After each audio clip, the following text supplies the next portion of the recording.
Reserve bank का जो latest directive है वो ये है, उसी की वजह से इतने सारे एप्रीहेंशंस भी हैं।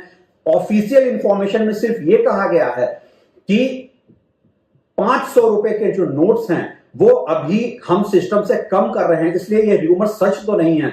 लेकिन सेंट्रल गवर्नमेंट या आरबीआई ने ऐसा कोई अनाउंसमेंट भी नहीं किया है कि बंद होंगे या नहीं होंगे। 500 रुपए के नोट आज की तारीख में लीगल टेंडर हैं, सर्कुलेशन में बने हुए हैं, और र्यूमर्स इसलिए ज्यादा फैल रहे हैं कि इंडियंस का पास्ट एक्सपीरियंस इस सरकार के साथ बहुत अच्छा नहीं रहा है। सवाल ये उठता है, जब ऐसे एप्रीहेंशंस इमर्ज कर रहे हैं तो क्यों इमर्ज कर रहे हैं? क्या हुआ है कि रिजर्व बैंक ऑफ इंडिया को एक डायरेक्टिव इशू करना पड़ा है? हालांकि उस डायरेक्टिव में आरबीआई ने सारे बैंक और एटीएम ऑपरेटर्स को सिर्फ ये कहा है, ये मैंडेट दिया है कि वो 100 और 200 रुपए के नोट्स की बेटर सप्लाई करें एटीएम्स में।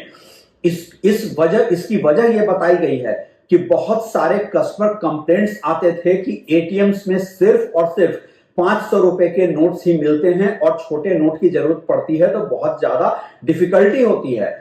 आरबीआई ने एक क्लियरली इंस्ट्रक्शन दिया है कि सितंबर 30 तारीख तक 75% जो एटीएम्स हैं अक्रॉस द कंट्री वो 100 और 200 रुपए के नोट्स की पूरी सप्लाई इंश्योर करें।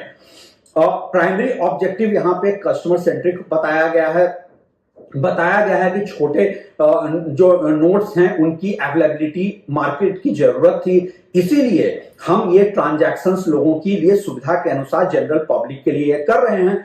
ये डायरेक्टिव जो है इसका कोई कनेक्शन नहीं है या किसी ऐसे प्लान से कि नोट को बैन किया जाएगा, लेकिन ओवर हाइपर मीडिया जो इस देश में है उसने इस एप्रीहेंशन को इतना फ्यूएल कर दिया, इतने सारे न्यूज रिपोर्ट्स आ गए कि अपना उनका एनालिसिस आ गया कि गवर्नमेंट के बिहाफ पे एनालिसिस होने लगा कि 500 रुपए के नोट्स को सिस्टम से हटाया जाएगा।